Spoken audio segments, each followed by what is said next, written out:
We have a question about the Suns from Newt, which I think this is a good time to talk about Chris Paul's hand injury, though, where he alluded to that he's going to miss some time, which you have a 6.5 game lead on first. Take as much time as you need. Right. And this is more about being healthy for the playoffs. If you're wondering how they're going to fare, I think so. Some of the things that you should definitely be concerned about is they're pretty banged up at guard. And Drew Holiday, wow. If they had Drew Holiday, they'd be in good shape too. But Cam Payne has been banged up. Even Landry Shamet has been banged up lately, I believe. Aaron Holiday has looked like he's put more rim pressure on the basket for them than I thought he was going to. And I don't want to say he got more of an opportunity than I thought, because you look at how many people are injured. So the fact that Paul is out is certainly a concern. But the Suns are outscoring opponents by 3.3 points per 100 possessions when Devin Booker plays without Chris Paul. And so that's a good sign. I do wonder if this is an opportunity for Phoenix to kind of plumb like the seldom plumb Devin Booker at point guard units. There are plus 1.1 points per 100 possessions when he plays without Chris Paul and Cameron Payne, but most of those minutes to date have been played with Elfrid Payton. And I'm actually looking up as we speak, because I used to check this because I want it to happen, but I just accepted it's not going to happen. He's played a whopping 32 possessions at point guard this year. The offensive rating during those times is 134.4. That's great. The defense has been a disaster.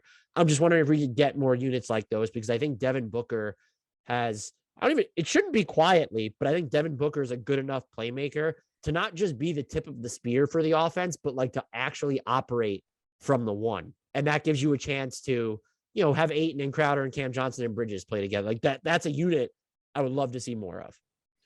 Ultimately, I think this is the classic blessing in disguise, because the Suns know how good they are when Chris Paul is healthy. They're so far ahead in the Western Conference standings that they can afford to let him take his time, make sure that he's fully healed up, use it as an opportunity to, get everything else in working order too for the inevitably deep playoff run, and then just use this as a time of experimentation. And I think it goes beyond playing Devin Booker at point guard. I want to see more lineups that are running things through Deandre Ayton, because the right matchup might emerge in the playoffs where if you can feasibly run your offense through him and let him dominate on the interior, you're going to be in a more advantageous position.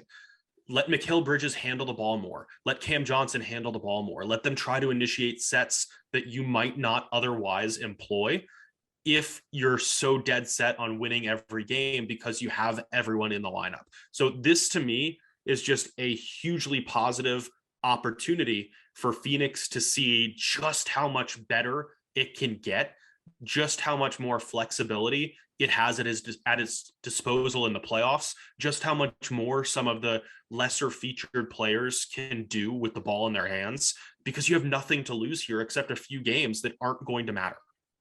I would push back against blessing in disguise, because Chris Paul's had multiple hand surgeries. He even said that his hand surgeon is like part of his family now.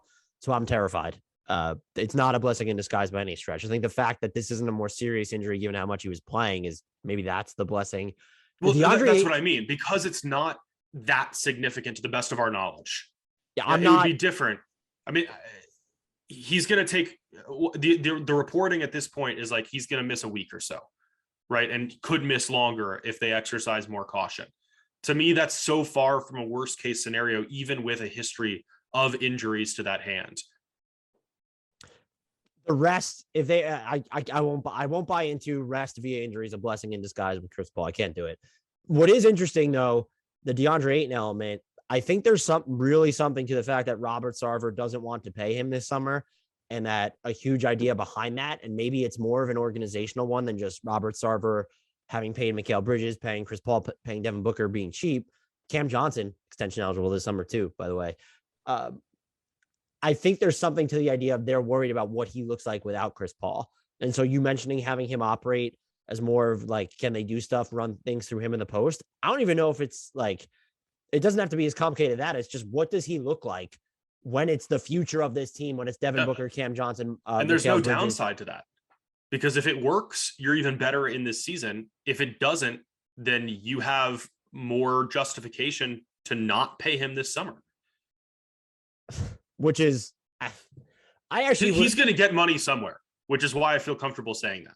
I don't think his value is going to be tanked on the open market. It's whether Phoenix is going to be the organization that gives him that check. The problem there, though, is then you get yourself into a situation where they sign and trade him and your team gets worse immediately because you trade away someone who probably isn't going to be as good without Chris Paul. I just look, if they can self-discovery has value. Chris Paul getting rest has value. It coming because of a Chris Paul injury, just knowing his injury history with hamstrings in Houston. I know he's been vegan basically since his final season in Houston, and that's helped.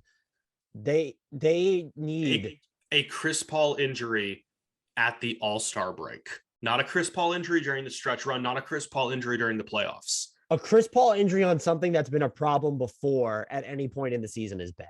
And I will not entertain the idea that, but less bad because of the timing. It's less than the worst case scenario. That doesn't mean it's a blessing in disguise, is my point. Better than the worst case is not a blessing in disguise. It is when so many other positives can come out of it.